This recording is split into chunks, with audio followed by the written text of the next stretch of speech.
अल्हम्दुलिल्लाह रब्बिल आलमीन, अस्सलातु वस्सलाम अला खातमन नबिय्यीन, या रब्बना या रब्बना या रब्बना।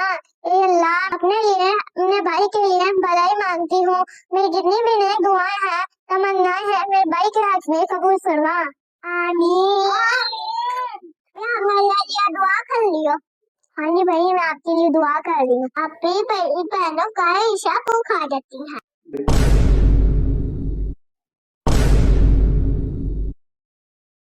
ये बात है दो बहनों की। जब उन्होंने अपनी माँ से कहा कि अम्मी, हमारी तमाम सहेलियों के भाई है, हमारा भाई क्यों नहीं? तो माँ मुस्कुराकर बोली, बेटा अल्लाह देगा।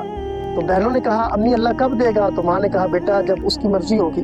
बहनों ने दुआ की, अल्लाह की रहमत को जोश आया, फिर अल्लाह ने उनको भाई अता फरमा दिया। वो बहनें भाई के साथ खेलती और बड़ा प्यार करती। उनके लिए वो भाई से ज्यादा एक बुड्ढा था जिसके साथ वो सारा दिन खेलती रहती। माँ को फिक्र नहीं होती और बहनें माँ से ज्यादा उनका ख्याल रखती। वक्त गुजरता गया, बच्चे बड़े हो गए। अब देखते ही देखते वो स्कूल जाना शुरू हो गए।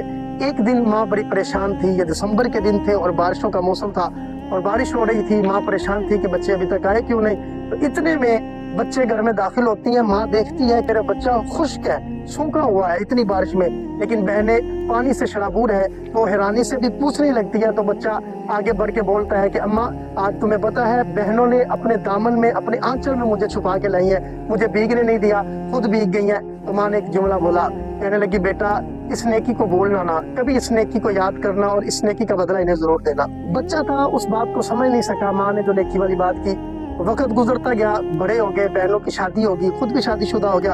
एक दिन बहनों को बुलाता है और कहता है कि बाप की सारी जायदाद पर मेरा हक है। और एक दूसरे की तरफ फरते जज्बात में देखती हैं और परेशान होती हैं। लेकिन बहनें अपने भाई से कहती हैं कि जो तुम्हारी मर्जी, जिस तरह तुम खुश हो हम भी उस तरह खुश हैं।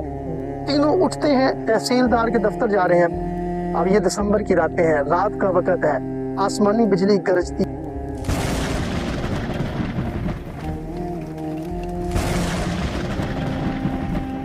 बादल आते हैं और बादल बरसना शुरू हो जाते हैं। जब बादल बरसते हैं तो भाई के ऊपर बारिश देखकर बहनें अपना आंचल जो है वो भाई के ऊपर कर देती हैं। और फिर भाई को वो बात याद आ जाती है कि जब बचपन में माँ ने कहा था, बेटा ये बहुत बड़ी नेकी है, इस नेकी को याद रखना और इस नेकी का बदला इसको लाजमी देना। भाई ने जब वो प्यार देखा, मोहब्बत देखी बहनों के साथ, और वो बहनों का इखलास का वो रिश्ता, वो प्यार वाला रिश्ता देखा तो परेशान हो गया, जमीन पे गिर गया, आसमान की तरफ देखा, आंसू बहाए और रोने लगा। एक तरफ से रब का शुक्र अदा करता है और दूसरी तरफ उससे माफी मांगता है। शुक्र इसलिए अदा करता है कि अल्लाह तूने मुझे ये जुल्म करने से बचा लिया, और माफी इसलिए मांगता है कि अल्लाह मैं अपनी बहनों पर जुल्म करने वाला था, मैं तुझसे माफी चाहता हूँ। बहनों के कदमों में गिर के भाई ने माफी मांगी, बहनों ने उठाया। मेरा ये बात करने का मकसद ये है कि मेरे भाई खुद समझना पड़ता है और खुद इन बातों को समझना पड़ेगा, क्योंकि हर रात दिसंबर की रात नहीं होती और हर बारिश दिसंबर की बारिश नहीं होती, और हर दफा यही नहीं होता कि तुम्हें कोई इल्हाम होगा तो तुम समझोगे। जज़ाकल्लाहु खैरन कसीरा।